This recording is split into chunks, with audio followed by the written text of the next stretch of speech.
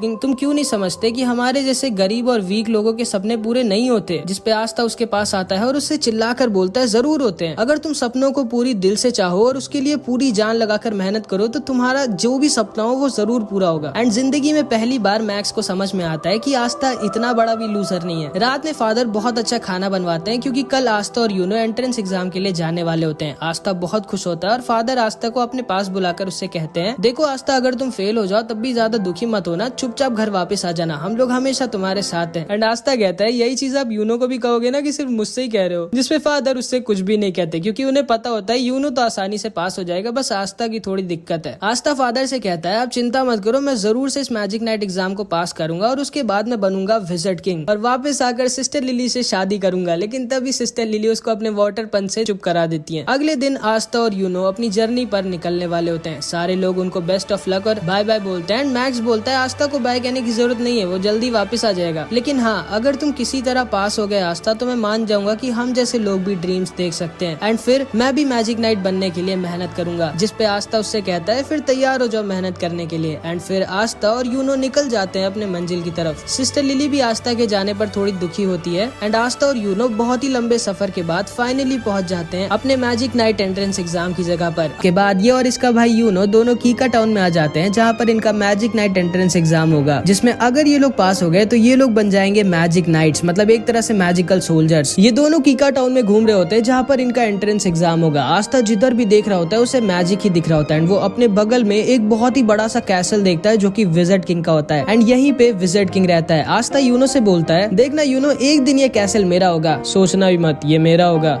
ये तो वक्त ही बताएगा कि हम दोनों में से कौन विजिट किंग बनेगा। इसके बाद हम देखते हैं आस्था, यूनो और बहुत सारे लोग एंट्रेंस एग्जाम देने आए होते हैं एंड आस्था सबसे पागलों की तरह कह रहा होता है, हेलो दोस्तों, मैं एक दिन विजिट किंग बनूंगा। एंड ताकि यूनो की बेइज्जती ना हो इसलिए वो ऐसे एक्टिंग कर रहा होता है जैसे वो आस्था को जानता ही नहीं है। आस्था यूनो दोनों एंट्रेंस गेट पर पहुंच जाते हैं एंड यूनो जब अपनी 4 लीफ ग्रिमवॉर्ड दिखाता है तो सारे के सारे लोग शॉक्ड रह जाते हैं कि आखिर कौन है ये लड़का जिसके पास 4 लीफ ग्रिमवॉर्ड है। एंड गार्ड उसे गेट के अंदर जाने देता है। लेकिन जब आस्था अपनी ग्रिमवॉर्ड दिखाता है तो गार्ड को यकीन ही नहीं होता कि ये कोई ग्रिमवॉर्ड है भी कि नहीं, क्योंकि आस्था की 5 लीफ ग्रिमवॉर्ड इतनी ज्यादा रेयर होती है कि उसके बारे में कोई जानता ही नहीं है। लेकिन आस्था की बहुत ज्यादा रिक्वेस्ट करने के बाद गार्ड आस्था को भी अंदर जाने देता है। आस्था के पीछे एक लड़का खड़ा होता है जो बोलता है, ये लड़का काफी फनी लग रहा है मुझे। सारे के सारे बच्चे एंट्रेंस लॉबी में खड़े होते हैं एंड यहाँ पर जिसके पास जितनी कम मैजिकल पावर होती है उसके पास उतनी ज्यादा मैजिक बर्ड्स आती हैं एंड यूनो के पास एक भी मैजिक बर्ड नहीं आती। एंड सारे लोग सोच रहे होते हैं कि आखिर कौन है ये इतना स्ट्रॉन्ग मैजिशियन जिसके पास एक 4 लीफ ग्रिमवॉर्ड भी है, इतनी स्ट्रॉन्ग मैजिकल पावर है कि एक भी चिड़िया इसके पास नहीं आ रही। एंड आते यूनो के पीछे 2-3 लड़कियां पड़ जाती है और हमारे बेचारे आस्था के पीछे ढेर सारी मैजिक बर्ड्स। एंड सारे लोग आस्था के ऊपर हंस रहे होते हैं कि लोग कौन है ये लड़का जिसके पीछे आधे से ज्यादा चिड़िया पड़ गई है। आस्था भागते भागते अचानक से एक आदमी से लड़ जाता है एंड ये आदमी बहुत ही ज्यादा बड़ा और ताकतवर दिख रहा होता है। आस्था को लगता है कि ये भी कोई बच्चा ऐसा है जो एंट्रेंस एग्जाम देने आया है एंड वो इससे पूछता है, तुम्हें लगी तो नहीं ना दोस्त? एंड ये आदमी आस्था का सिर पकड़कर उसको उठा लेता है और अपने हाथों से उसका सर पीसने वाला होता है और उससे कहता है, तुम जानते नहीं हो क्या मैं कौन हूँ? एंड ये आदमी कोई और नहीं बल्कि एक magic night squad black bulls का कैप्टन यामी होता है, जो कि सारे के सारे मैजिक नाइट स्क्वाड्स की सबसे बेकार स्क्वाड होती है। एंड आस्था बेचारा आते ही एक मैजिक नाइट स्क्वाड के कैप्टन से ही पंगा ले लेता है। यामी आस्था का सर पीसने वाला होता है लेकिन तभी यामी के स्क्वाड के 2 मेंबर्स वहाँ पर आ जाते हैं, फिनरल और गॉर्डन। फिनरल बहुत ही बड़ा ठरकी होता है और गॉर्डन बहुत ज्यादा शांत और अच्छा होता है। फिनरल यामी से कहता है, आप यहाँ क्या कर रहे हो, जल्दी चलिए इवेंट स्टार्ट होने वाला है। जिसपे यामी बोलता है, अरे कुछ नहीं, मैं बस ऊपर जाने का रास्ता भूल गया था। एंड तभी एंट्रेंस एग्जाम स्टार्ट हो जाता है एंड यामी आस्था को छोड़कर वहाँ से चला जाता है। आस्था खड़ा होता है एंड तभी उसके पास ये लड़का दोबारा से आता है जिसका नाम सेक्के होता है एंड वो आके आस्था से दोस्ती कर लेता है। एंड तभी वहाँ पर सारे के सारे 9 मैजिक नाइट स्क्वाड्स के कैप्टन आ जाते हैं एंड ये सारे के सारे बहुत ज्यादा स्ट्रॉन्ग होते हैं। एंड कहा जाता है कि पूरी दुनिया में इन सबसे स्ट्रॉन्ग सिर्फ एक आदमी है जो कि खुद विजिट किंग है। इस कैप्टन का नाम विलियम होता है और ये गोल्डन डॉन का कैप्टन होता है एंड इसकी स्क्वाड वर्ल्ड की नंबर 1 स्क्वाड होती है एंड सभी का सपना इसकी स्क्वाड ज्वाइन करने का होता है। और वहीं पर यामी की स्क्वाड ब्लैक बुल सबसे खराब होती है और उसमें कोई भी नहीं जाना चाहता। आस्था सेके से पूछता है, विजिट किंग कहाँ है? जिसपे सेके आस्था से बोलता है, विजिट किंग थोड़ी ना इन सब छोटे मोटे इवेंट्स में आएंगे, वो हमारे किंगडम के किंग है, उनके पास और भी ज्यादा इंपॉर्टेंट काम होते हैं। विलियम सबसे कहता है, टाइम आ चुका है तुम सबके एग्जाम को स्टार्ट करने का। एंड वो अपना मैजिक यूज करता है एंड आसमान से एक बहुत ही बड़ा पेड़ नीचे आ जाता है एंड सारे के सारे कैंडिडेट्स को एक एक मैजिकल ब्रूम दे देता है, मतलब एक जादुई झाड़ू। ये तुम लोगों का पहला टेस्ट होगा और तुम सबको अपनी मैजिक पावर से उड़ना होगा। सारे के सारे बच्चे अपनी मैजिक पावर से उड़ने की कोशिश करते हैं और सारे कैप्टन सबको ऑब्जर्व कर रहे होते हैं। यूनो सबसे ऊपर उड़ रहा होता है और सारे के सारे कैप्टन को इम्प्रेस कर देता है। वहीं पर हमेशा की तरह आस्था बेचारा उड़ना तो छोड़ो, कूद भी भी नहीं पा रहा होता है इस झाड़ू को पकड़ के। तभी इन सारे कैप्टन में से एक कैप्टन नीचे जाकर एक लड़की को डांटता है जो इसकी बहन होती है एंड ये इससे कहता है तुम ये एग्जाम देने क्यों आई हो, सिल्वर फैमिली की बेइज्जती मत करो, तुम ये एग्जाम पास नहीं कर पाओगी, चुपचाप घर लौट जाओ। एंड फिर वो वहां से चला जाता है एंड इस लड़की का नाम नोएल होता है। सेक्के आस्था से बोलता है ट्राई करते रहो आस्था, तुम ये कर सकते हो। लेकिन हम सब ये जानते हैं कि आस्था ये नहीं कर सकता क्योंकि उसके पास मैजिक है ही नहीं। एंड इस वाले और इसके बाद की हर टेस्ट में आस्था बहुत ज्यादा खराब करता है। इसके बाद विलियम सबसे कहता है अब तुम लोगों का फाइनल टेस्ट होगा, तुम सबको एक एक पार्टनर चूज कर लेना है जिसके साथ तुम लड़ाई करोगे। सेक्के आस्था से बोलता है चलो हम दोनों पार्टनर्स बन जाते हैं एंड आस्था उसकी बात को मान जाता है। इसके बाद आस्था और सेक्के दोनों तैयार होते हैं एक दूसरे से लड़ने के लिए। आस्था सेक्के से बोलता है ऑल द बेस्ट सेक्के, चलो हम दोनों अपना अपना बेस्ट देते हैं एंड जो भी हारेगा वो बुरा नहीं मानेगा और हम दोनों की दोस्ती पे कुछ फर्क नहीं पड़ना चाहिए। एंड अभी सेक्के अपना असली रंग दिखाता है। वो आस्था से बोलता है ध्यान से सुन गंदी नाली के कीड़े, मैं तेरा कोई दोस्त वोस्त नहीं हूँ, मैंने बस सिर्फ तुझसे इसलिए दोस्ती की थी क्योंकि मुझे पहले से पता था ये वाला टेस्ट होगा जिसमें हम लोगों को अपना अपोनेंट खुद डिसाइड करना होगा एंड इसीलिए मैंने तुमसे दोस्ती की थी ताकि तुम्हारे जैसे वीक लड़के को हरा कर मैं आराम से एक मैजिक नाइट बन सकूं। एंड ये कह के वो वहां से चला जाता है। आस्था एकदम शॉक्ड रह जाता है क्योंकि उसे लगा था कि उसको उसका पहला दोस्त मिल गया था। एंड ये सारे लोग भी बोलने लगते हैं क्या यार सेक्के तो बहुत चालाक निकला, वो आसानी से आस्था को हराकर मैजिक नाइट बन जाएगा एंड काश आस्था ने हम लोगों को चुना होता ताकि हम लोग उसको हराकर आराम से जीत जाते, क्योंकि इन सबको लग रहा होता है कि आस्था कोई बहुत ही बड़ा वीक लूजर है। सेक्के हंसते हुए तैयार होता है अपनी फाइट के लिए और अपनी ग्रिमवॉर निकाल कर तैयार हो जाता है। सारे के सारे कैप्टन्स और सब लोग श्योर होते हैं कि आस्था जीत नहीं पाएगा क्योंकि इन लोगों को पता ही नहीं होता है कि आस्था कोई लूजर नहीं है। इन लोगों की फाइट स्टार्ट होती है एंड आस्था अपनी ग्रिमवॉर से अपनी तलवार निकालता है एंड सेक्के के ऊपर सिर्फ एक अटैक करता है और सेक्के की बैंड बजा देता है। सारे के सारे लोग दंग रह जाते हैं कि ये क्या हुआ, ये लड़का तो बहुत स्ट्रॉन्ग है। एंड यूनो भी दूर से खड़ा होकर आस्था को देखकर हंस रहा होता है। सारे के सारे कैप्टन्स भी शॉक्ड रह जाते हैं एंड आस्था अपनी तलवार अपने कंधे पर रखता है और बोलता है मेरा नाम याद रखना सेक्के, आस्था, और मैं वो हूँ जो एक दिन बनेगा विज़र्ड किंग। इसके बाद और भी कई कंटेस्टेंट्स की लड़ाई होती है एंड फाइनली यूनो की बारी आ जाती है। यूनो से कोई लड़ना चाहता ही नहीं था क्योंकि कोई भी हारना नहीं चाहता था, लेकिन तभी यूनो के पास सलीम आ जाता है एंड इसी ने पहले यूनो पर अटैक किया था। ये यूनो से कहता है पिछली बार तो तुम बच गए थे लेकिन इस बार तुम नहीं बचोगे। एंड इन दोनों के बीच बहुत ही भयानक फाइट होती है लेकिन आखिरी में यूनो अपने मैजिक से सलीम को हरा देता है। इसके बाद एंट्रेंस एग्जाम खत्म हो जाता है और अब सारे के सारे कैप्टन की बारी होती है चूज करने की कि कौन से बच्चे को वो अपनी टीम में लेना चाहेंगे। अगर किसी भी बच्चे के लिए एक से ज्यादा कैप्टन ने हाथ उठा दिया तो बच्चे को डिसाइड करना होगा कि वो किसकी स्क्वाड में जाना चाहेगा। लेकिन अगर किसी बच्चे के लिए किसी भी कैप्टन ने अपना हाथ नहीं उठाया तो वो बच्चा फेल हो जाएगा। बहुत सारे बच्चे एक एक कर फेल हो रहे होते हैं और आस्था को बहुत टेंशन हो रही होती है कि वो फेल ना हो जाए। एंड फिर बारी आ जाती है यूनो की और जिंदगी में पहली बार 9 के 9 कैप्टन अपना हाथ किसी बच्चे के लिए उठा देते हैं क्योंकि ये सब के सब यूनो को अपनी टीम में लेना चाहते थे। अब यूनो को डिसाइड करना होता है कि वो किसके ग्रुप में जाएगा और यूनो गोल्डन डॉन यानी कि the best magic night squad चुनता है। एंड इसके बाद बारी आती है हमारे आस्था की। आस्था बहुत ज्यादा डरा होता है और मन में बस यही बोल रहा होता है प्लीज गॉड मेरे लिए बस कोई एक कैप्टन हाथ उठा दे। एंड आस्था का ऑक्शन शुरू होता है और कोई भी कैप्टन अपना हाथ नहीं उठाता है, जिसका मतलब था कि आस्था फेल हो जाता है। आस्था बहुत ज्यादा दुखी हो जाता है और वहाँ से जाने वाला होता है। लेकिन तभी यामी खड़ा होता है और बोलता है तुम जानते हो बच्चे तुम फेल क्यों हुए, क्योंकि तुम बहुत ज्यादा वीक हो और तुम्हारे पास मैजिक भी नहीं है। फिर आखिर तुम सोच भी कैसे सकते हो कि तुम मैजिक नाइट बन सकते हो। इसके बाद यामी अपनी मैजिकल पावर दिखाता है जो कि इतनी ज्यादा स्ट्रॉन्ग होती है कि आसपास की जमीन हिलने लगती है। वो नीचे कूदता है और आस्था के पास आकर बोलता है मैंने सुना कि तुम विज़र्ड किंग बनना चाहते हो, तुम्हें पता तो है ना विज़र्ड किंग बनने के लिए तुम्हें मुझे और उन 8 कैप्टन्स को हराना होगा। और तुम्हें क्या लगता है तुम हम 9 के 9 कैप्टन्स को कभी जिंदगी में भी हरा सकते हो? जिसपे आस्था बोलता है मैं जानता हूँ कि मैं बहुत वीक हूँ और मेरे पास मैजिक भी नहीं है, लेकिन मुझे फर्क नहीं पड़ता कि मैं कितना वीक हूँ। मुझे फर्क नहीं पड़ता कि आप सारे कैप्टन्स कितने स्ट्रॉन्ग हैं। अगर विज़र्ड किंग बनने के लिए मुझे आप सबको हराना पड़ेगा तो मैं आप सबको हराऊंगा एंड एक दिन मैं जरूर बनूंगा विज़र्ड किंग। जिसको सुनकर यामी जोर जोर से हंसने लगता है और आस्था से कहता है मुझे तुम पसंद आए बच्चे, मैं तुम्हें अपनी स्क्वाड में लूंगा और तुमसे बहुत मेहनत करवाऊंगा ताकि तुम बन सको विज़र्ड किंग। एंड जिंदगी में पहली बार किसी ने आस्था के सपने पर विश्वास किया होता है और उस पर हंसा नहीं होता है। आस्था बहुत ज्यादा खुश हो जाता है और यामी को थैंक यू बोलता है। एंड उसके बाद ये एंट्रेंस एग्जाम फाइनली खत्म हो जाता है और आस्था का पेट खराब हो जाता है। वो बाथरूम में हल्का होने गया होता है लेकिन तभी वहाँ पर सेक्के आ जाता है जो आस्था से अपनी हार का बदला लेना चाहता था। वो आस्था के ऊपर अपना मैजिक लिजर्ड छोड़ देता है और ये अगर आस्था को काट लेता तो आस्था की जान भी जा सकती थी। लेकिन तभी यूनो आकर आस्था को बचा लेता है और सेक्के को डरा कर उससे बोल सोचना भी मत कि तुम आस्था के टक्कर के हो या फिर तुम आस्था के आसपास भी आते हो। आस्था मेरा राइवल है, वो मेरी टक्कर का है, अब चुपचाप निकलो यहाँ से। एंड सेक्के डर के वहाँ से भाग जाता है। फिर आस्था और यूनो दोनों निकल जाते हैं अपनी अपनी मंजिल की तरफ एंड जिंदगी में पहली बार अब ये लोग साथ में नहीं रहेंगे। यामी आस्था आस्था पर गुस्सा होता है क्योंकि वो बहुत देर से हग रहा होता है। इसके बाद फिनरल अपने मैजिक से एक पोर्टल खोल देता है और आस्था, यामी और ये दोनों आ जाते हैं ब्लैक बुल्स के बेस पर, जहाँ पे अब से आस्था रहेगा। आस्था खुशी खुशी अपने नए घर का गेट खोलता है, लेकिन उसकी खुशी ज्यादा देर तक नहीं रहती क्योंकि बेस के गेट पर अचानक से एक ब्लास्ट हो जाता है और आस्था रॉकेट बनकर दूर जाकर गिर जाता है। यामी बोलता है, स्वागत है तुम्हारा ब्लैक बुल स्क्वाड में।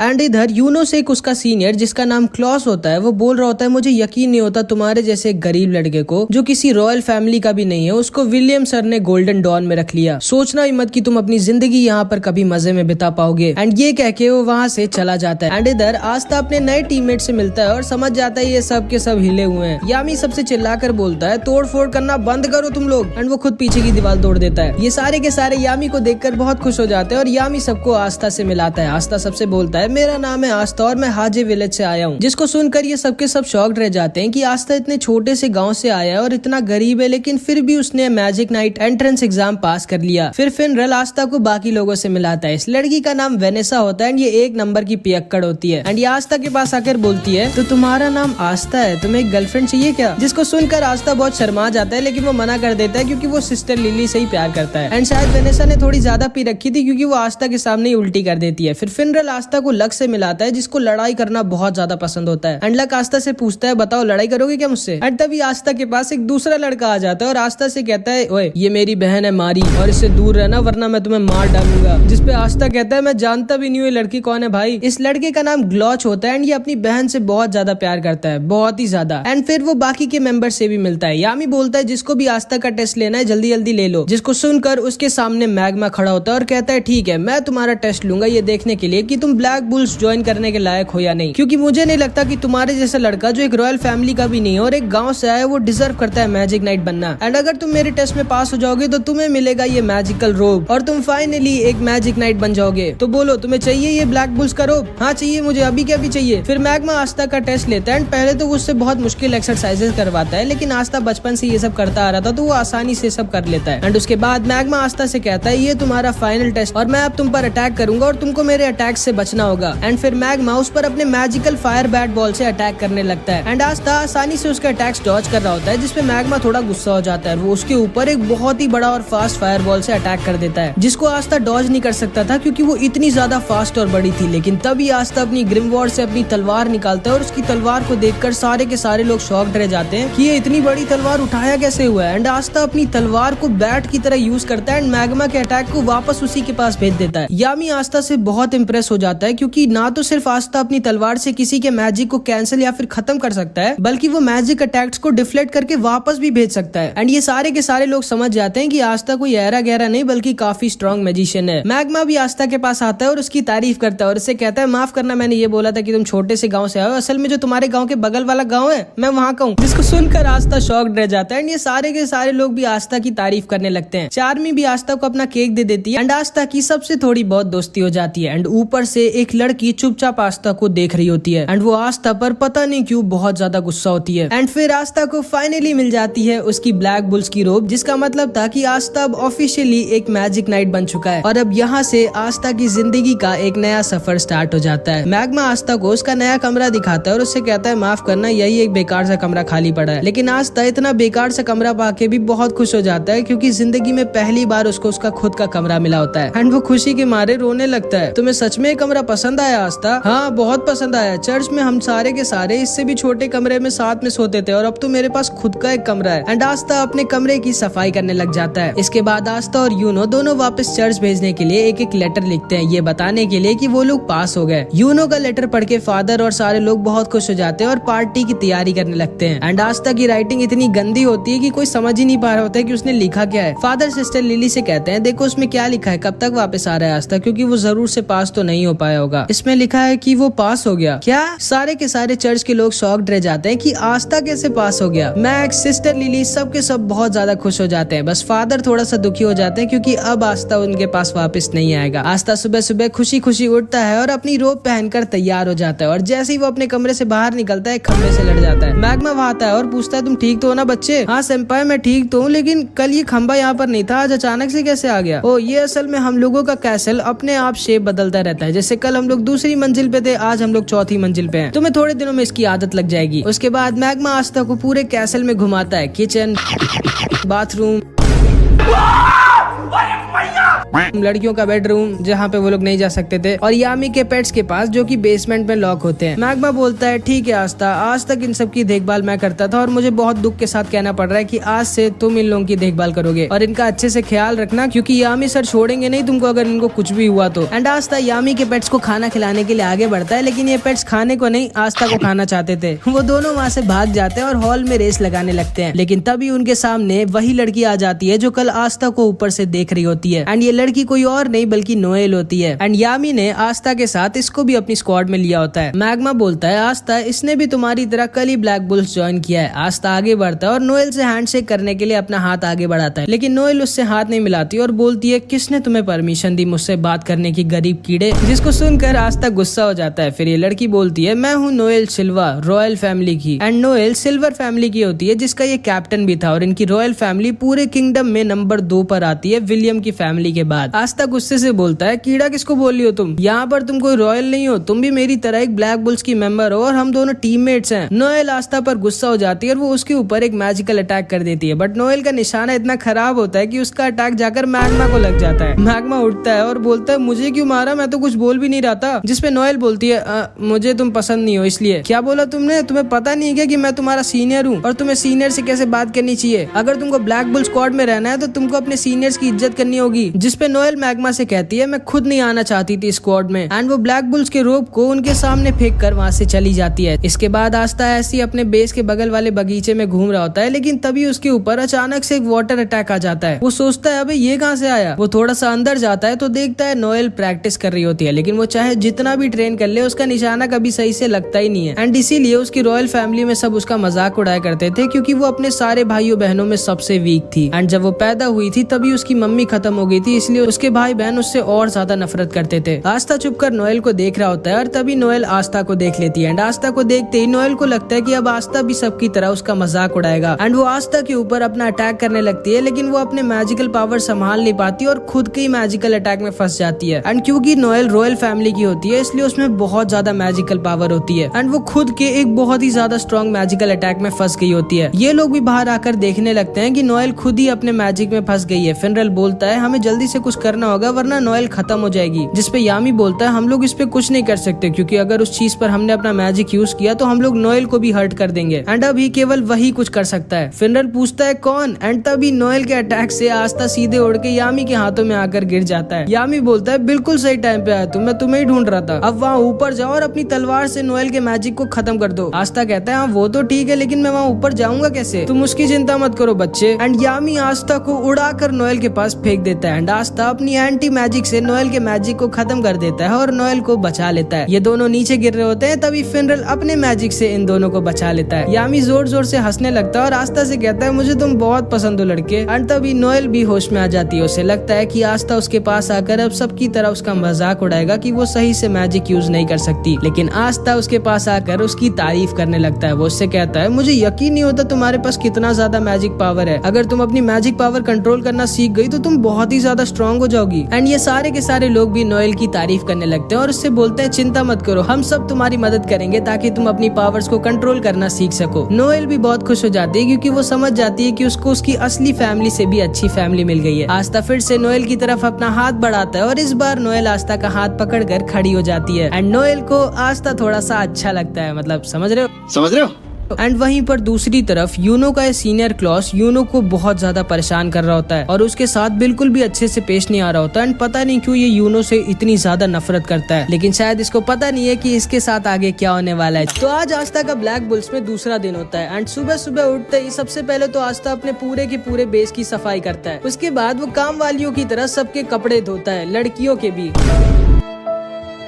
फिर ये यामी के पेट्स को खाना खिलाता है जो आज भी खाने को नहीं आस्था को ही खाना चाहते थे। एंड आस्था को ये सब काम इसलिए करने पड़ रहे होते हैं क्योंकि आस्था ने अभी अभी ब्लैक बुल्स ज्वाइन किया और वो सबसे छोटा है वहाँ पर, तो सब उससे अपना काम करवा रहे हैं। इसके बाद हम देखते हैं आस्था और सब लोग कैंटीन में बैठकर ब्रेकफास्ट कर रहे होते हैं। एंड आस्था नोएल से कहता है नोएल तुम मेरी मदद क्यों नहीं करती हो, तुम भी तो फर्स्ट ईयर की हो। चुप रहो गधे, मैं क्यों करूँ ये सब, भूलो मत मैं एक रॉयल फैमिली की हूँ, मेरा नाम है नोएल सिल्वा। हाँ मुझे पता है तुम्हारा नाम है नोएल सिल्वा, तब से 50 बार बता चुकी हो, कम से कम मेरी थोड़ी बहुत तो मदद करो। हो? अच्छा वैसे मैग्मा सेंपाई, अब तो मैं मैजिक नाइट बन चुका हूँ, लेकिन मैजिक नाइट करते क्या हैं? तुमको यही नहीं पता मैजिक नाइट करते क्या है और तुमको मैजिक नाइट बनना था? मैं तुम्हें समझाती हूँ मेरे प्यारे आस्था। देखो मैजिक नाइट्स का काम होता है हमारे किंगडम को सेफ रखना और लॉ और ऑर्डर मेंटेन करके रखना, और हाँ हमें बुरे लोगों के साथ फाइट कर उनको मारना भी होता है। इसीलिए मैंने मैजिक नाइट ज्वाइन किया था। बोलो ना आस्था, मुझसे लड़ाई करोगे क्या अपनी तलवार से? एंड तभी चार्मी जोर जोर से रोने लगती है क्योंकि उसका खाना खत्म हो गया होता है, और ग्लॉच आस्था से फिर से कहता है, ओए आस्था, ये मेरी बहन है मैरी और इससे दूर रहना वरना मैं तुम्हें मार डालूंगा। जिसपे नोएल सोचती है ये कैसे पागलों के बीच में आ गई हूँ मैं। एंड तभी यामी वहाँ पर आ जाता है और यामी मैग्मा से बोलता है, चलो मैग्मा हमारे मिशन का टाइम हो चुका है। एंड मैग्मा यामी के साथ जाने लगता है। आस्था पूछता है, आप लोग कौन से मिशन में जा रहे हो? मैं भी चलूं क्या आपके साथ? नहीं आस्था, ये मिशन बहुत ही ज्यादा खतरनाक और रिस्की है और हम बच्चों को अपने साथ नहीं ले जा सकते। आस्था को लगता है कि ये दोनों शायद सच में किसी बहुत ही डेंजरस और इम्पोर्टेंट मिशन में जा रहे हैं, बट इनका मिशन जुआ लड़ने का होता है।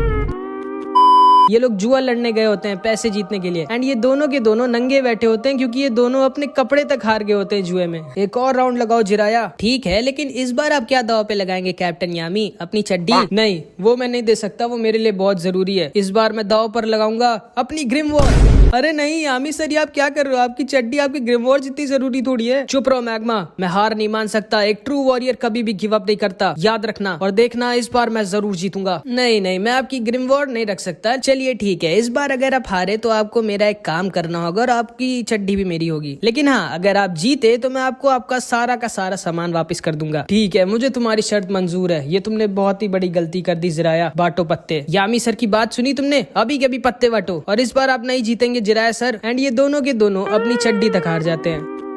उसके बाद मैग्मा आस्था नोएल को उनका पहला मिशन देता है, जो काम इस बूढ़े आदमी ने यामी को दिया होता है। ध्यान से सुनो आस्था नोएल, ये तुम दोनों का पहला मिशन है और ये बहुत ज्यादा खतरनाक है। तुम दोनों को सॉसी विलेज जाना होगा और वहाँ पर कुछ सुअरों को पकड़ना होगा जो गाँव वालों को परेशान कर रहे हैं। ये कैसा मिशन है? ये मुझ जैसे रॉयल पे सूट नहीं करता, ये आस्था से करवाओ। वही तो, हारे तो आप दोनों, हम दोनों क्यों जाए? तभी यामी खड़ा होता है और बोलता है, या तो तुम लोग जाओगे या फिर तुम लोग मरोगे, अब डिसाइड कर लो। ठीक है, हम जाएंगे। उसके बाद मैग्मा आस्था और नोएल तैयार हो जाते हैं सॉसी विलेज पे जाने के लिए। ठीक है, तुम दोनों लोग जाओ, अपनी अपनी उड़ने वाली झाड़ू लेकर आओ, मैं अपनी झाड़ू लेकर आता हूँ। लेकिन मैं झाड़ू से नहीं उड़ सकती। मैं भी नहीं उड़ सकता सेनपाई। हैं? जब तुम दोनों अपनी झाड़ू से उड़ तक नहीं सकते तो तुम दोनों एग्जाम में पास कैसे हो गए? चलो ठीक है, अब कोई रास्ता नहीं है, तुम लोग मेरे साथ ही चलो। एंड मैग्मा अपनी मैजिकल ब्रूम दिखाता है जो कि एकदम बवाल होती है। एंड आस्था एकदम फैन हो जाता है मैग्मा की झाड़ू का। क्यों, अच्छी है ना ये आस्था? मेरी झाड़ू का नाम है क्रेजी साइक्लोन। बवाल है सेनपाई। एंड मैग्मा इन दोनों को उड़ाकर अपने साथ लेकर जाने लगता है सॉसी विलेज की तरफ। एंड आस्था पहली बार उड़ रहा होता है तो वो खुशी के मारे नाचने लग जाता है। वो आस्था पकड़ कर बैठो वरना गिर जाओगे। ठीक है सेनपाई। एंड आस्था नोएल को पकड़ लेता है। गधे, मुझे नहीं, झाड़ू को पकड़ो। एंड नोएल आस्था को नीचे गिरा देती है, लेकिन मैग्मा आस्था को बचा लेता है। इधर हम देखते हैं सॉसी विलेज में कुछ मैजिशियंस आए होते हैं एंड उनके सामने वही सुअर आ जाते हैं जिनको ये तीनों मारने आ रहे हैं। ये सुअर इन लोगों पर अटैक कर देते हैं, लेकिन ये एक अकेला मैजिशियन इन सबको बहुत ही आसानी से खत्म कर देता है। एंड इसके पास आइस मैजिक होता है। तो ये है वो जगह जहाँ पर मैजिक स्टोन है, जाओ ढूंढो उसे। एंड उसके बाद ये आदमी इस पूरे के पूरे विलेज पे एक अजीब सा मैजिक कर देता है। थोड़ी देर बाद आस्था और ये दोनों भी सॉसी विलेज के पास वाले जंगल में पहुंच जाते हैं, जहाँ पे आस्था को एक सुअर ने घेर लिया होता है। नोएल आस्था को बचाने के लिए उस सुअर के ऊपर मैजिक अटैक करती है, लेकिन हम तो जानती हैं इसका निशाना कितना खराब है, ये आस्था को ही मार देती है। एंड आस्था के पास कोई ऑप्शन नहीं बचता एंड वो अपनी तलवार निकाल लेता है एंड उस सुअर को एक बार में ही हरा देता है। लेकिन तभी उसके सामने 3 सुअर और आ जाते हैं, लेकिन हमारे आस्था को कोई सुअर वुअर थोड़ी मार सकता है एंड ये अकेला ही उन सबको खत्म कर देता है। एंड मैग्मा के साथ उनको सॉसी विलेज ले जा रहा होता है। नोएल मैग्मा से पूछती है, तो इसी विलेज के मेयर ने आपको और कैप्टन यामी को हराया था? हाँ, उस आदमी का नाम जिराया है और वो सच्ची में बहुत ज्यादा स्ट्रॉन्ग है, जुए और लड़ाई दोनों में। असल में जब मुझे मेरी ग्रिमवॉर पहली बार मिली थी तो मैंने इस विलेज पर अटैक कर दिया था, इस विलेज का राजा बनने के लिए। लेकिन फिर जिराया सर ने मेरी जो बैंड बजाई मुझे आज तक याद है। वो बूढ़े जरूर है लेकिन वो बहुत ज्यादा स्ट्रॉन्ग है और उन्होंने ही मुझे ट्रेन किया था मैजिक नाइट बनने के लिए। एंड वो सच्ची में दिल के एक बहुत अच्छे इंसान है। एंड तभी मैग्मा, आस्था और नोएल सॉसी विलेज के पास आ जाते हैं, जिसको आइस ने अपने मैजिक में घेर रखा था। आज का मौसम थोड़ा अजीब नहीं है मैग्मा सेंपाई? गधे, वो मौसम नहीं मैजिक है। आस्था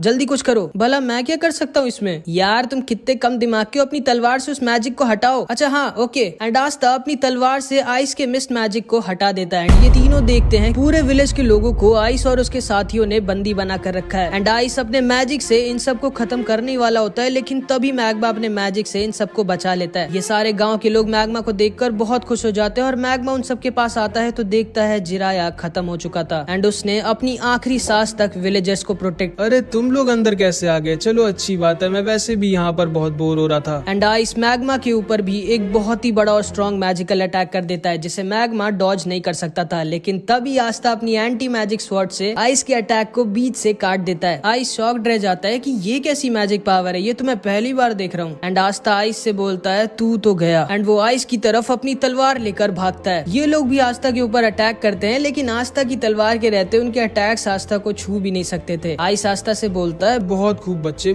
आखिर क्यों अपनी जिंदगी को इन जानवरों के लिए खोना चाहते हो तुम? जिसको सुनकर आस्था को अपने बचपन की याद आ जाती है जब वो सिस्टर लिली से पूछता है, सिस्टर लिली हम लोग इतने छोटे से गांव में क्यों रहते हैं, हम लोग किसी शहर में क्यों नहीं चले जाते या फिर जहाँ पर विजिट किंग रहते हैं। देखो आस्था, केवल वो लोग वहाँ पर रह सकते हैं जिनके पास बहुत स्ट्रॉन्ग मैजिकल पावर हो या फिर जो बहुत स्ट्रॉन्ग हो। देखिएगा सिस्टर लिली, जब मैं विजिट किंग बनूंगा तो हम सब लोग विजिट किंग के पैलेस में साथ में रहेंगे, ठीक है? मुझे इंतजार रहेगा। एंड फिर आस्था आइस से बोलता है, ये लोग जिनको तुम जानवर कह रहे हो ये जानवर नहीं बल्कि तुम जानवर हो, क्योंकि तुम्हारे अंदर इंसानियत नहीं है जो कि एक इंसान होने की सबसे बड़ी खूबी होती है। ये लोग मेहनत कर कर अपना पेट पालते हैं और खुशी खुशी रहते हैं एंड कोई भी बुरा काम नहीं करते। ये सब असली मायनों में इंसान है। एंड आस्था दोबारा से आइस के ऊपर अटैक कर देता है। तुम भी इन सब की तरह बेवकूफ हो, अब मरो। एंड आइस के साथ ही दोबारा से पूरे के पूरे विलेज को मिस्ट मैजिक में घेर लेते हैं एंड आइस अपने मैजिक से आस्था और सारे लोगों को अपनी आइस ब्लेड से घेर लेता है एंड उन सब पर अटैक करने लगता है। आस्था अकेली उसके सारे अटैक्स रोक रहा होता है और मैग्मा नोएल और सारे विलेजर्स को बचा रहा होता है, लेकिन वो बहुत ज्यादा थक चुका होता है। आखिर कब तक लड़ोगे बच्चे? मैं कई दिनों तक तुम पर अटैक करता रह सकता हूँ। आखिर कभी न कभी तो तुम थकोगे या फिर मिस करोगे एंड वही तुम्हारी जिंदगी का आखिरी पल होगा। एक गलती और तुम खत्म। और मुझे नहीं लगता कि ये तुम्हारा दोस्त भी ज्यादा टाइम तक टिक पाएगा और इन जानवरों को और खुद को बचा पाएगा। आस्था सोचने लगता है कि अब वो क्या करे, अगर वो अपने आप को बचाता रहेगा तो मैग्मा नोएल और सारे गांव वाले मारे जाएंगे। एंड तभी आस्था को आइस का एक अटैक लग जाता है। नोएल भी उसके ऊपर अटैक करने की कोशिश करती है लेकिन उसका निशाना लगता ही नहीं है। आइस नोएल से बोलता है, तुम तो एक रॉयल फैमिली की हो, तुमको मैं सबसे पहले मारूंगा। जिसको सुनकर नोएल डर जाती है और वो समझ जाती है कि हम लोग इनसे नहीं जीत सकते एंड नोएल वहाँ से भागने लगती है। लेकिन तभी नोएल को एक छोटी सी बच्ची पकड़ लेती है और उससे कहती है, प्लीज हमें छोड़कर मत जाइए, हमारी मदद करिए। जिसको सुनते ही नोएल की आंखें खुल जाती हैं क्योंकि पहली बार किसी ने जिंदगी में नोएल से हेल्प मांगी होती है। नोएल उस बच्ची से बोलती है, चिंता मत करो, मैं तुम्हें कुछ भी नहीं होने दूंगी, मेरा नाम है नोएल सिल्वा, सिल्वर फैमिली की। एंड तभी नोएल की ग्रिमवॉर में एक नया मैजिकल अटैक आ जाता है एंड वो अपनी नई मैजिकल पावर का यूज करके सारे के सारे विलेजर्स को अपने वाटर मैजिक शील्ड में घेर लेती है। मैग्मा नोएल की तारीफ करता है और आइस समझ जाता है कि नोएल के पास बहुत ज्यादा मैजिकल पावर है। एंड तभी आस्था, जो कि एक शेर की तरह सही मौके का इंतजार कर रहा था, उसको वो सही मौका दिख जाता है एंड वो आइस के ऊपर छुप कर अटैक कर देता है। आइस आस्था को देख कर डर जाता है और समझ जाता है कि वो इस अटैक को डॉज नहीं कर सकता। एंड आस्था आइस के सीने में अपनी तलवार घुसेड़ देता है बट आस्था की तलवार आइस के दिल तक नहीं पहुंच पाती। एंड तभी आइस भी अपनी मैजिक से आस्था के पेट में एक छेद कर देता है एंड आस्था नीचे आकर गिर जाता है। आइस उसके पास आता है और बोलता है, अब थोड़ी देर दर्द में तड़पो बच्चे, उसके बाद तुम खुद ही खत्म हो जाओगे। एंड आइस जाकर अपने मैजिक से नोएल की शील्ड को तोड़ने लगता है। मैग्मा डर जाता है और वो समझ जाता है कि वो आइस को नहीं हरा सकता एंड वो डिसाइड कर लेता है कि मे भी शायद जिराया सर ने जो कुछ भी उसके लिए किया है उसका हिसाब बराबर करने का टाइम आ गया है। एंड मैग्मा डिसाइड करता है कि वो अपनी आखिरी सांस तक आइस से लड़ाई करेगा जब तक वो खत्म नहीं हो जाएगा। आइस नोएल की शील्ड को तोड़ने ही वाला होता है लेकिन तभी आस्था पीछे से दोबारा आइस पर अटैक कर देता है बट आइस आस्था को फिर से इंजर्ड करके दूर गिरा देता है। तुम अभी तक हार नहीं माने बच्चे। And Aastha bar bar ice पर अटैक कर रहा होता है लेकिन बार बार इंजर्ड होकर दूर गिर जा रहा होता है एंड फिर से खड़ा हो जा रहा होता है। मैग्मा आस्था को देखता है और समझ जाता है नहीं, वो अभी मर नहीं सकता जब तक वो सारे विलेजर्स को बचा ना ले। आइस बोलता है, आखिर तुम इन जानवरों को क्यों इतनी पागलों की तरह बचाना चाहते हो बच्चे? आखिर मिलेगा क्या तुमको इन सबको बचाकर? जिस पे आस्था बोलता है, इन सबको बचाकर मुझे मिलेंगी इन सब की दुआएं जिससे मैं एक दिन बनूंगा विजिट किंग।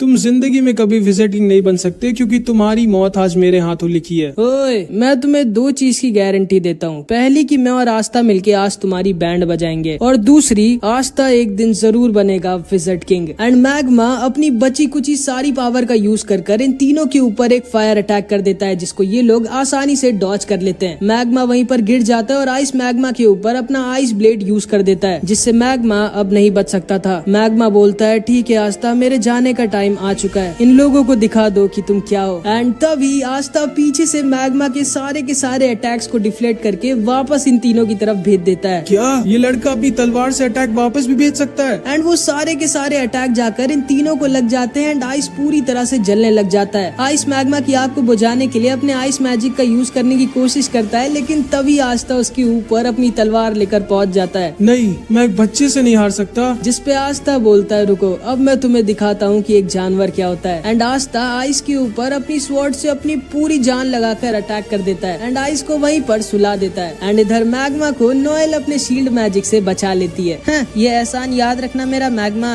हाँ ठीक है। आस्था खड़े होकर जोर से चिल्लाता है क्योंकि उसने पूरे विलेज को बचा लिया होता है। एंड तभी आस्था वहीं पर गिर जाता है। मैग्मा उसके पास जाकर देखता है क्या हो गया इसको, तो वो देखता है आस्था मस्त वहीं पे सो गया है। एंड नोएल को भी आस्था थोड़ा और ज्यादा पसंद आ जाता है, मतलब समझ रहे हो। एंड तभी वो चिड़िया जो आस्था के साथ रहती थी वो उड़ते हुए एक घर में जाती है और उस मैजिक स्टोन को उठा लेती है जिसको ये तीनों यहाँ पर लेने आए होते हैं। इसके बाद हम देखते हैं ये तीनों होश में आगे होते हैं एंड मैग्मा इनसे बोलता है अब जल्दी से जल्दी अपना सारा का सारा प्लान बताओ, आखिर क्यों आए थे तुम लोग यहाँ। जिसपे आइस बोलता है माफ करिएगा सर, मैं अपना मिशन पूरा नहीं कर पाया। एंड तभी आइस और ये दोनों अपने मैजिक से खुद को ही खत्म कर लेते हैं। आस्था देखकर डर जाता है कि आखिर कौन थे ये लोग जिनके लिए उनकी खुद की जिंदगी से ज्यादा जरूरी उनके सर का ऑर्डर था। इसके बाद आस्था, मैग्मा और नोएल जिराया के टॉम पर खड़े होते हैं और जिराया का पोता बहुत ज्यादा रो रहा होता है। मैग्मा बोलता है सुनो लड़के, रो मत, तुम्हारे बाबा की एक बहुत ही रिस्पेक्टेबल डेथ हुई है, वो इतने सारे लोगों को अकेले बचाते हुए मरे हैं, उन्हें जरूर से स्वर्ग मिला होगा। मैं जानता हूँ मेरे दादाजी को स्वर्ग मिला होगा, लेकिन अब हम लोगों की प्रोटेक्शन कौन करेगा? तुम्हारे दादाजी वो जिम्मेदारी अब तुम्हारे ऊपर छोड़कर चले गए बच्चे। लेकिन मैं अपने दादाजी जितना स्ट्रांग नहीं हूँ, तो बनो स्ट्रांग, अब तुम्हें ही अपने पूरे विलेज को प्रोटेक्ट करना होगा। जिसपे ये लड़का खड़ा होता है और बोलता है क्या मैं भी आप लोगों की तरह स्ट्रांग बन सकता हूँ और एक दिन मैजिक नाइट बन सकता हूँ? जिसपे आस्था इसके पास आकर बोलता है हाँ जरूर, अगर तुम अपने सपने के लिए बहुत मेहनत करो और उसको पूरे दिल से चाहो तो तुम कुछ भी बन सकते हो। एंड ये बच्चा ये चीज सुनते ही आस्था का फैन हो जाता है। लेकिन तभी आस्था की चिड़िया वो मैजिक स्टोन लाकर आस्था के सर पर खोदने लगती है, मानो वो उससे कह रही हो कि अब जल्दी घर चलो। नोएल को आस्था की बर्ड बहुत क्यूट लगती है और वो उससे कहती है आओ मेरे सर पे भी आकर बैठो ना, लेकिन वो हमेशा ही आस्था के ऊपर ही रहती है। एंड उसके मुंह में वही मैजिक स्टोन है जो ये तीनों लेने आए थे। इसके बाद हम इन तीनों के बॉस को देखते हैं जो कि हमारी सीरीज का एक विलेन है। यकीन नहीं होता आइस मारा गया और वो मैजिक स्टोन ब्लैक बुल्स के पास है।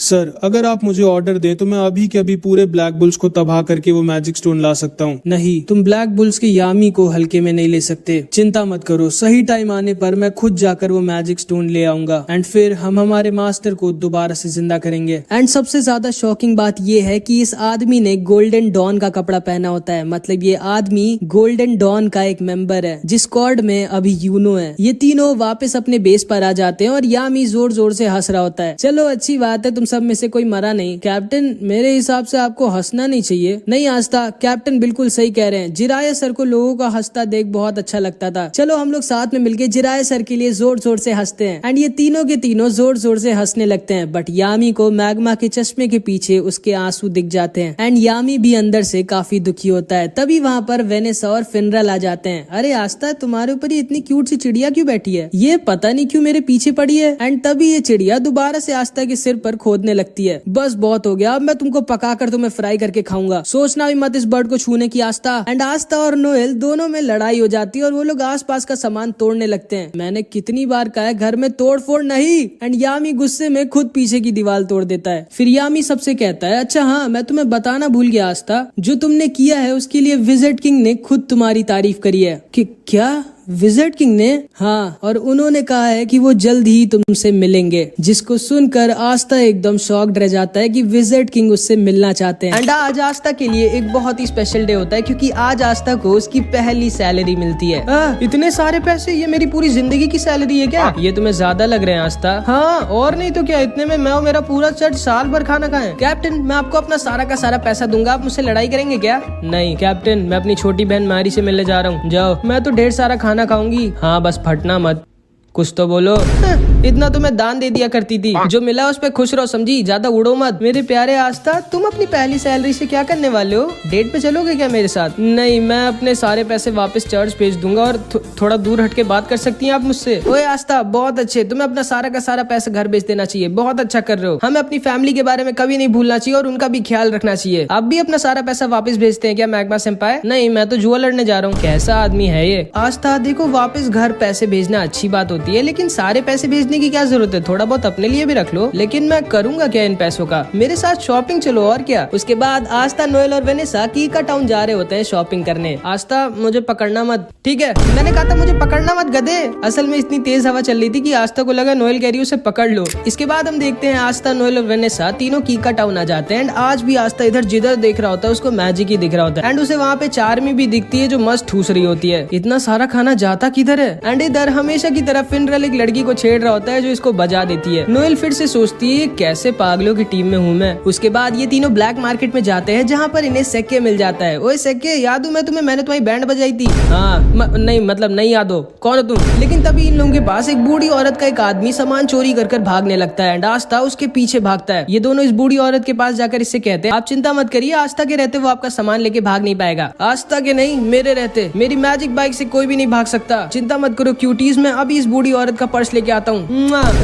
कौन लड़का है ये? एंड सेक्के भी उस चोर के पीछे अपनी बाइक से भागता है। इधर हम देखते हैं आस्था इस चोर का पीछा कर रहा होता है। एंड ये चोर बोलता है तुम कभी भी मुझे नहीं पकड़ सकते बच्चे, जब तक मैं अपने मैजिक क्लाउड पे हूँ। एंड तभी आस्था अपनी तलवार निकालकर इस चोर की क्लाउड की तरफ फेंक देता है एंड उसके मैजिक क्लाउड को बीच से काट देता है। एंड ये आदमी नीचे गिरने वाला होता है। नीचे से सेक्के उसको अपनी बाइक से ठोक देता है। आस्था को सेक्के की बाइक बहुत कूल लगती है। एंड सेक्के बोलता है मैंने तुम्हें पकड़ लिया है चोर, अब तुम भाग नहीं सकते। लेकिन तभी ये चोर सेक्के के पैर पे एक पॉइजन वाला चाकू मार देता है एंड सेक्के वहीं पर गिर जाता है। सेक्के, तुम ठीक तो? हाँ आस्था, मेरे जाने का टाइम आ गया है, माफ करना, मैंने तुम्हें एंट्रेंस एग्जाम में धोखा दिया था। चुप रहे भाई, मैं कभी भी तुमसे गुस्सा नहीं था, तुम अभी भी मेरे दोस्त हो सेक्के। थैंक यू आस्था, लेकिन अब मुझे जाना होगा। क्या नाटक कर रहे हो, ये बस खुजली वाला पॉइजन है, लो अब ठीक हो जाओगे तुम। एंड इसके बाद सेक्के उस चोर को लेके अपने साथ वहाँ से चला जाता है। उसके बाद आस्था इस बूढ़ी औरत को उसका पर्स वापस कर देता है। अपना ध्यान रखिएगा दादी माँ। एंड आस्था, नोएल और वेनेसा इस बूढ़ी औरत को उसका सामान देकर वापस चले जाते हैं। एंड अभी ये बूढ़ी औरत अपना असली चेहरा दिखाती है, एक स्वॉर्ड जो कि सारे मैजिक को खत्म कर देती है। यामी की टीम में तो एक बहुत ही कमाल का मेंबर आया इस बार। एंड ये आदमी कोई और नहीं बल्कि असलियत में विज़र्ड किंग होता है। एंड इसने जैसा कहा होता है कि ये आस्था से मिलने आएगा, ये इसीलिए आस्था से मिलने आया होता है। सर आप फाइनली मिल गए मुझे, कहाँ हैं आप? अरे मैं तो बस ऐसे ही अपने किंगडम में घूम रहा हूँ मार्क्स, कम से कम बता कर तो जाया करिए सर, आप ऐसे नहीं गायब हो सकते, आप इस किंगडम के किंग है। ठीक है मार्क्स, मैं बस आ रहा हूँ वापस। लेकिन तभी विज़र्ड किंग को यूनो हवा में उड़ता हुआ दिख जाता है। मार्क्स मुझे थोड़ा सा और टाइम चाहिए। ठीक है सर, जल्दी वापस आइएगा। एंड विज़र्ड किंग यूनो की तरफ निकल जाते हैं। इधर हम देखते हैं यूनो, क्लॉस और उसकी एक टीममेट मिमोसा को मिशन मिला होता है सलीम का बॉडीगार्ड बनने का, जिसको यूनो ने एंट्रेंस एग्जाम में हराया था। हमेशा की तरह क्लॉस यूनो को देखकर मुंह बना रहा होता है। तभी सलीम कहता है वैसे यूनो मानना तो पड़ेगा, तुम भले ही एक नोबल फैमिली के नहीं हो लेकिन तुम फिर भी बहुत ज्यादा स्ट्रांग हो और तुम्हारे पास एक 4 लीफ ग्रिमवॉर भी है। मे बी शायद तुम सच में फ्यूचर में विज़र्ड किंग बन जाओगे। फिर मैं अपने बच्चों से कहूंगा मैंने बचपन में विज़र्ड किंग के साथ लड़ाई की थी एंड वो एक दिन के लिए मेरा बॉडीगार्ड भी बने थे। वैसे तुम्हें कोई दिक्कत तो नहीं है ना मेरा बॉडीगार्ड बनने में? असल में मेरी जान के पीछे कुछ बहुत ही ज्यादा स्ट्रांग लोग पड़े हैं, इसीलिए मैंने तुम्हें एज अ बॉडीगार्ड चुना था। नहीं कोई दिक्कत नहीं है, बस दोबारा मुझे अपना बॉडीगार्ड मत चुनना। तभी मिमोसा बोलती है क्लॉस सेनपाई वो बादल थोड़े से अजीब नहीं है? हाँ मैं ऊपर देख कर आता हूँ। नहीं यूनो अकेले मत जाना, ये मेरा ऑर्डर है। लेकिन यूनो इसकी बात कभी सुनता ही नहीं है एंड यूनो ऊपर उन बादलों को देखने के लिए निकल जाता है। लेकिन तभी उसके ऊपर कुछ मैजिशियंस अटैक कर देते हैं। यूनो नीचे गिर जाता है लेकिन तभी वो अपने विंड ईगल मैजिक से उन सबको हरा देता है। वो सब वहाँ से भाग जाते हैं। सलीम यूनो के पास आता है और उसे थैंक यू बोलता है उसको बचाने के लिए। उसके बाद वो उससे कहता है चलो ना यूनो तुम्हारे विलेज चलते हैं जहाँ पर तुम रहते थे, मुझे देखना है कि तुम्हारे जैसा स्ट्रॉन्ग लड़का कहाँ पर पला बड़ा हुआ है। पर सर ये हमारे मिशन में नहीं और फालतू में आपको अपना टाइम वेस्ट क्यों करना है? नहीं क्लॉस मेरे पास बहुत टाइम है, चलो हम लोग चलते हैं, मेरा मन है यूनो का होम टाउन देखने का। एंड फिर यूनो, क्लॉस, मिमोसा और सलीम यूनो के चर्च पे ऐसे ही घूमने आ जाते हैं। एंड यूनो को देखकर सिस्टर लिली, फादर और सारे बच्चे बहुत खुश हो जाते हैं। आस्था नहीं आया क्या? नहीं वो बाद में आएगा कभी। इसके बाद ये सारे लोग यूनो के चर्च के अंदर बैठकर खाना खा रहे होते हैं एंड सिस्टर लिली बाहर जाती है वेल से सबके लिए पानी लेने। बट जब वो वापस आ रही होती है तभी उसको कुछ लोग किडनैप कर लेते हैं। यूनो को सिस्टर लिली के चिल्लाने की आवाज आती है एंड वो भागते हुए बाहर जाता है तो देखता है जिन लोगों ने यूनो पर पहले अटैक किया था वही सिस्टर लिली को किडनैप कर ले गए। सलीम बोलता है ये सब मेरी वजह से हुआ है, मुझे यहाँ आना ही नहीं चाहिए था, वो लोग मेरे पीछे पड़े थे एंड मेरी वजह से अब तुम्हारी फैमिली दिक्कत में है यूनो। ये दोनों यूनो का पैर पकड़कर रोने लगते हैं कि प्लीज सिस्टर लिली को बचा लो यूनो। एंड फादर भी तैयार हो जाते हैं सिस्टर लिली को बचाने जाने के लिए, लेकिन यूनो फादर से बोलता है नहीं, आप यहीं पर रहिए और सबका ख्याल रखिए, मैं सिस्टर लिली को वापस लेकर आता हूँ। लेकिन तभी क्लॉस बोलता है नहीं, तुम कहीं नहीं जाओगे यूनो, भूलो मत हमारा मिशन तुम्हारी सिस्टर लिली की नहीं बल्कि सलीम की प्रोटेक्शन करना है। एंड यहाँ की लोकल पुलिस तुम्हारे सिस्टर लिली को बचा लेगी, चिंता मत करो। अब आओ बैठो मेरे साथ, हम लोग वापस जा रहे हैं। मैक्स बोलता है पागल हो क्या तुम, यूनो हमारी सिस्टर लिली को ऐसे ही छोड़ के नहीं जा सकता। क्लॉस बोलता है ये मेरा ऑर्डर है यूनो, जल्दी आके बैठो, हम जा रहे हैं यहाँ से। लेकिन यूनो तो स्टार्टिंग से इसकी बात नहीं सुनता है एंड यूनो इसको इग्नोर कर वहाँ से निकल जाता है सिस्टर लिली को बचाने। यूनो के सामने 3 स्ट्रॉन्ग मैजिशियंस आते हैं एंड यूनो आसानी से इन सबको हरा देता है, लेकिन चौथे वाले ने सिस्टर लिली को एज अ हॉस्टेज लिया होता है एंड इसीलिए यूनो इसके ऊपर अटैक नहीं कर सकता था। ये यूनो से कहता है चुपचाप मेरे को अपनी ग्रिमवॉर दे दो बच्चे, अगर तुम अपनी सिस्टर लिली की सलामती चाहते हो। एंड यूनो के पास कोई भी ऑप्शन नहीं होता, वो सिस्टर लिली को बचाने के लिए अपनी ग्रिमवॉर इसको देने वाला होता है, लेकिन तभी चुपके से क्लॉस पीछे से अपने मैजिक से इस आदमी के ऊपर अटैक कर उसको बेहोश कर देता है। यूनो क्लॉस से कहता है आप यहाँ क्या कर रहे हो? कुछ नहीं, बस इतनी बेइज्जती करवाने के बाद भी बेशर्मों की तरह तुम्हारी मदद करने आया हूँ मैं, और क्या। आखिर तुम कभी मेरा ऑर्डर क्यों नहीं मानते हो यार? यूनो इससे पूछता है कि आखिर इन लोगों ने सिस्टर लिली को क्यों किडनैप किया, जिसपे क्लॉस बोलता है मुझे पहले से ही सलीम पे शक था, वो एक नोबल होने के बाद भी इतने छोटे से विलेज में आकर तुम्हारे चर्च पर खाना क्यों खाएगा। कहना क्या चाहते हो आप? यही कि ये सारे के सारे सलीम के पीछे नहीं पड़े बल्कि ये सब सलीम के आदमी हैं एंड ये सारे लोग सलीम के पीछे नहीं बल्कि तुम्हारे पीछे पड़े थे ताकि ये तुम्हारी ग्रिमवॉर तुमसे ले सके। एंड फिर मिमोसा अपने मैजिक से सलीम के मुंह से उसका सारा का सारा सच बाहर निकलवा लेती है। सलीम बोलता है ये सब मैंने यूनो से बदला लेने के लिए किया था, मैं उससे उसकी ग्रिमवॉर छीन लूंगा क्योंकि उसकी वजह से मैं एंट्रेंस एग्जाम में फेल हो गया था और इसीलिए मैंने यूनो को अपना गार्ड चुना था ताकि मैं उसके ऊपर अटैक करवाकर उसकी ग्रिमवॉर उससे छीन सकूं। मैं तुम्हें छोड़ूंगा नहीं यूनो।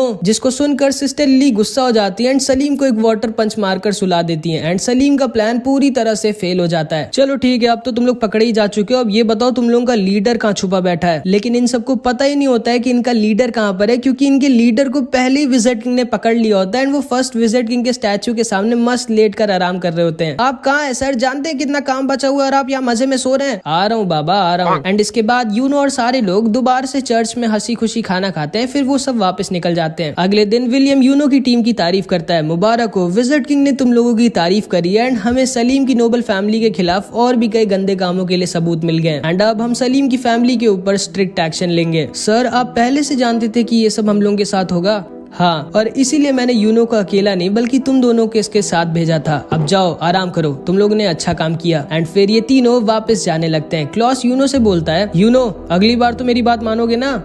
हाँ, मुझे पता है तुम झूठ बोल रहे हो, आखिर ऐसा क्यों करते हो तुम? एंड यूनो उसे इग्नोर कर रहा होता है जिसको सुनकर मिमोसा हंसने लगती है। एंड इधर हम देखते हैं मैग्मा दोबारा से जुए में सब कुछ हार जाता है, अपने कपड़े तक हार जाता है एंड चार्मी हमेशा की तरह ठूस रही होती है। एंड इधर दूसरी तरफ अचानक से एक बहुत बड़ा डंजन क्लोवर किंगडम और डायमंड किंगडम के बीच में ओपन हो जाता है। जिसको नहीं पता है मैं बता दूं, डंजन मतलब एक सीक्रेट टनल टाइप का होता है जिसके अंदर लोग खजाना यानी कि ट्रेजर छुपा कर रखते हैं एंड अंदर बहुत सारे ट्रैप्स भी होते हैं, इसलिए थोड़ा डेंजरस भी होता है। मार्क्स विजिट किंग से कहता है सर मुझे आपको कुछ बताना है। मुझे पता है मार्क्स उस डंजन के बारे में और मुझे ये भी पता है कि हमें किसको उस मिशन पर भेजना चाहिए। एंड इसके बाद हम देखते हैं ये सारे के सारे ब्लैक बुल्स के मेंबर आस्था की चिड़िया का नाम डिसाइड कर रहे होते हैं। मैं इसका नाम रखता हूँ मैग्ना फायर। बिल्कुल नहीं, बहुत ही गंदा नाम है। इसका नाम होगा जॉन स्नो। नहीं, ये चिड़िया है, कोई राजा थोड़ी ना है। इसका नाम रख देते हैं दारू। दारू कैसा रहेगा? आखिर इसका नाम रखने की जरूरत क्या है? ये मेरे को दे दो ना, मुझे बहुत टेस्टी लग रही है। मैं पहले ही डिसाइड कर चुका हूँ इसका नाम क्या होगा। इसका नाम होगा रेड ब्लैक चिड़िया। एंड तभी आस्था की चिड़िया उसको मारने लगती है कि नहीं, ये नाम तो बिल्कुल नहीं रखना है मुझे। लेकिन फिर लक बोलता है क्यों ना हम लोग इसका नाम मैरो रख दें। एंड इस चिड़िया को भी ये नाम पसंद आता है एंड इस चिड़िया का नाम मैरो पड़ जाता है। तभी वहाँ पर फिनरल के साथ यामी आ जाता है और सारे लोग यामी को देखकर बहुत खुश हो जाते हैं। यामी सबको बताता है हमारे किंगडम में एक नया डंजन मिला है। क्या?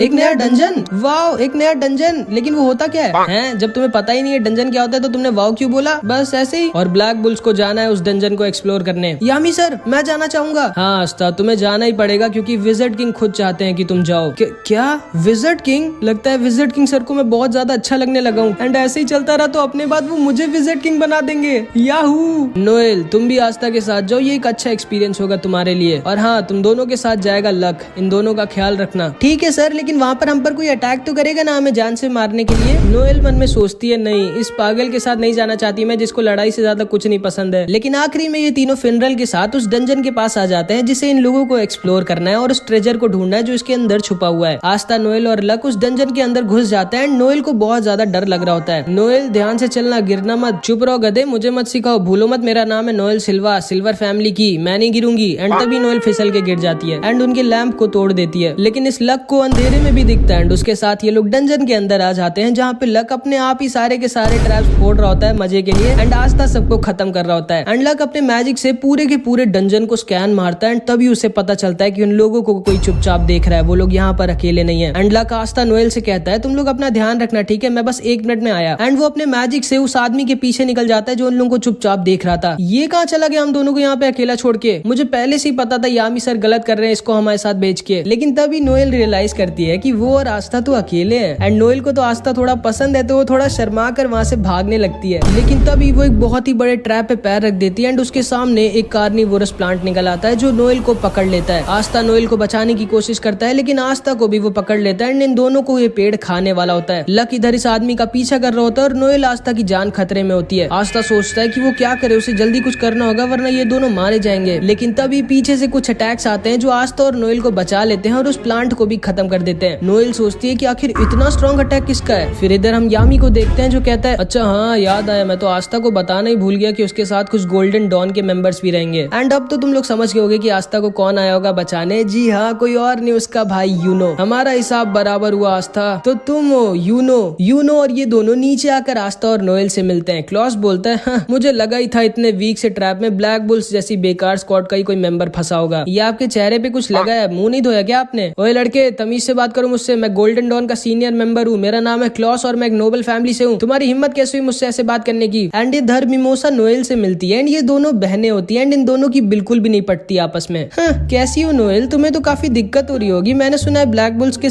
सारे मेंबर थोड़े पागल हैं। हाँ, मैं तो बिल्कुल ठीक हूँ, तुम कैसी हो? क्योंकि मैंने सुना है गोल्डन डॉन में सबके सब बहुत स्ट्रॉन्ग है और तुम तो सबके लिए एक बोझ बन गई होगी क्योंकि तुम इतनी वीक हो। नहीं, मेरा मैजिक तो बहुत इंपॉर्टेंट और यूजफुल है गोल्डन डॉन के लिए। विलियम सर ने खुद मुझसे कहा था। तुम्हारा क्या हाल है? निशाना ठीक हुआ तुम्हारा? हाँ, अब ठीक हो गया है। एंड ये दोनों ऐसे एक दूसरे को ताना मार रही होती है और आस्था और क्लॉस आपस में लड़ रहे होते हैं। अच्छा हाँ, याद आया, तुम्हारे साथ तो कोई एक और भी होना चाहिए था ना, कहाँ है वो? कहीं डर के भाग तो नहीं गया तुम लोगों को अकेला छोड़ के? जिसपे आस्था और नोएल कुछ नहीं बोल सकते थे क्योंकि उन्हें खुद ही नहीं पता है कि लक कहाँ पर गया है। एंड इधर लक इस आदमी का पीछा कर रहा होता है जो बहुत तेज भाग रहा होता है। यही एक्सपेक्ट किया जा सकता है ब्लैक बुल्स जैसी बेकार स्क्वाड से, जिनका कैप्टन खुद किसी काम का ना हो, बस पूरा दिन सिगरेट पीने और जुआ लड़ने के अलावा कुछ करता ना हो। उसकी टीम से क्या ही एक्सपेक्ट किया जा सकता है। ओए चश्मे, ज्यादा बोल मत, देखना ब्लैक बुल्स तुम्हारी स्क्वाड से पहले इस डंजन के ट्रेजर को ढूंढेगी। सपने में, पहले अपने टीममेट को तो ढूंढ लो, उसके बाद ट्रेजर को ढूंढना। चलो यूनो और मिमोसा। एंड फिर यूनो, मिमोसा और क्लॉस निकल जाते हैं ट्रेजर को ढूंढने। आस्था नोएल से कहता है जल्दी चलो, हम हार नहीं सकते इन सबसे। एंड ये दोनों भी निकल जाते हैं ट्रेजर को ढूंढने, लेकिन इन लोगों को बाहर जाने का रास्ता ही नहीं मिल रहा होता है। तभी मैरू उड़ती है और इन लोगों को बता देती है लो ये रास्ता है, चलो निकलो यहाँ से। एंड ये दोनों भी वहाँ से निकल जाते हैं। इधर हम देखते हैं विज़र्ड किंग को एक सोल्जर बताता है कि डायमंड किंगडम ने भी कुछ मैजिक नाइट्स को डंजन को एक्सप्लोर करने के लिए भेजा है। लेकिन क्यों? जब वो डंजन क्लोवर किंगडम में खुला है तो डायमंड किंगडम के लोग क्यों आए? सर, हमें जल्दी से कुछ करना चाहिए। चिंता मत करो मार्क्स, मैंने कुछ बहुत ही ज्यादा स्ट्रॉन्ग लोगों को उस डंजन में भेजा है, सब ठीक होगा। एंड विज़र्ड किंग ने बिल्कुल सही कहा होता है क्योंकि लक ने इधर अकेले ही सारे के सारे डायमंड किंगडम के मैजिक नाइट्स को हरा दिया होता है। एंड सिर्फ एक आदमी बचा होता है जिसका नाम लोटस होता है। तो मैं देख सकता हूँ तुम काफी स्ट्रॉन्ग हो बच्चे, तुमने तो अकेले ही मेरे सारे के सारे चेलों को हरा दिया। हाँ, लेकिन तुम्हारे चेले बहुत वीक थे, तुम तो स्ट्रॉन्ग हो ना, क्योंकि मैं अभी किसी स्ट्रॉन्ग आदमी से लड़ने के लिए मर रहा हूँ। हाँ, मैं स्ट्रॉन्ग तो हूँ लेकिन मैं यहाँ से भाग रहा हूँ क्योंकि मेरा लड़ने का मन नहीं अभी। लेकिन तभी लक इसके ऊपर अटैक कर देता है एंड लोटस अपना मैजिक दिखाता है जो कि होता है स्मोक मैजिक। तो तुम्हारे पास लाइटनिंग मैजिक है एंड तुम्हारी रोप से मुझे पता चल रहा है कि तुम ब्लैक बुल्स के मेंबर हो। मैं बता दूं कि मैं आज तक सिर्फ एक आदमी से ही फाइट में आ रहा हूँ जो कि तुम्हारा कैप्टन यामी है। कोई बात नहीं, आज तुम दूसरी बार हारोगे, अब आओ लड़ो ना मुझसे। लेकिन तभी अचानक से लक को कुछ अजीब सा लगता है। लगता है मेरे पॉइजन ने असर दिखाना स्टार्ट कर दिया। असल में इस पूरे टाइम लोटस हवा में अपनी मैजिक से एक पॉइजन रिलीज कर रहा होता है जिससे सामने वाले की स्पीड बहुत ज्यादा कम हो जाती है और सामने वाले को चक्कर भी आते हैं। एंड उस मैजिक की वजह से लक को भी चक्कर आने लगते हैं एंड वो वहाँ पर गिर जाता है। अब तुम आराम करो बच्चे, मेरे पास बहुत काम है, मुझे अपने लीडर को भी ढूंढना है। एंड ये कह के लोटस वहाँ से जाने लगता है। लेकिन तभी लक दोबारा से इसके ऊपर अटैक कर देता है एंड इस बार वो पिछली बार से भी ज्यादा फास्ट होता है। कैसे? आखिर ये बच्चा अभी भी इतना तेज कैसे है? जिसपे लक बोलता है मेरे पास लाइटनिंग मैजिक नहीं है, मैं खुद लाइटनिंग हूँ और तुम बिजली को कितना भी स्लो कर लो आखिरी में वो रहेगी फास्ट ही। एंड तुम जा कहा रहे हो, अभी तो हमारी लड़ाई शुरू भी नहीं हुई। एंड इधर हम देखते हैं क्लॉस, मिमोसा और यूनो उस डंजन के ट्रेजर गेट के पास पहुंच जाते हैं जहाँ पे उस डंजन का ट्रेजर रखा है। लेकिन तभी अचानक से लोटस का लीडर मिमोसा को पीछे से इंजर्ड कर देता है। कौन हो तुम? सामने से हटो मेरे। इस लड़के का नाम मार्स होता है एंड ये डायमंड किंगडम का प्रिंस होता है एंड ये बहुत ही ज्यादा स्ट्रॉन्ग होता है, आइस से भी ज्यादा स्ट्रॉन्ग। एंड इसके पास डायमंड मैजिक होता है। मिमोसा अपने आप को हील करने लगती है। यूनो और क्लॉस साथ में इससे लड़ रहे होते हैं लेकिन ये अकेला इन दोनों पर भारी पड़ रहा होता है। क्लॉस यूनो से बोलता है, यूनो जल्दी मिमोसा को लेकर यहाँ से निकलो, मैं इसको रोक कर रखता हूँ, लेकिन आप अकेले इसके सामने नहीं टिकोगे, ये बहुत स्ट्रॉन्ग है। मैं जानता हूँ इसके सामने मैं नहीं टिकूंगा, ना तो हम दोनों साथ में इसके सामने टिकेंगे, लेकिन अभी हमें मिमोसा को बचाना होगा। तुम जल्दी से मिमोसा को यहाँ से लेके निकलो और वापस बैकअप लेके आना। हम इस डंजन के ट्रेजर को डायमंड किंगडम के हाथ में नहीं लगने दे सकते। मैं एक डिकॉय की तरह इसको रोक कर रखता हूँ, तुम जल्दी जाओ और बैकअप लेके आना। लेकिन यूनो फिर से इसकी बात नहीं सुनता और कहता है, नहीं, हम लोग एक टीम बनकर आए थे और हम लोग जाएंगे भी एक टीम बनकर। लेकिन मैं बता दूं कि यूनो अभी इसको अकेला नहीं हरा सकता क्योंकि ये बहुत ही ज्यादा स्ट्रॉन्ग है। एंड इधर हम देखते हैं कि इस आदमी ने धोखे से लक को पकड़ लिया होता है। ठीक है बच्चे, अब तुम्हारा मरने का टाइम आ गया है। एंड आस्था और नोएल भी इधर ट्रेजर को ढूंढ रहे होते हैं। एंड इसके बाद जो हुआ वो बहुत ही ज्यादा शॉकिंग था, जो कि हम अगले पार्ट में देखेंगे। इस पार्ट में इतना ही। आई होप कि तुमको ये वीडियो अच्छी लगी होगी। नेक्स्ट पार्ट में तब अपलोड करूंगा जब इस वीडियो पे 200 कमेंट्स आ जाएंगे। इस वीडियो में इतना ही, मिलते हैं अगली वीडियो में। Bye bye.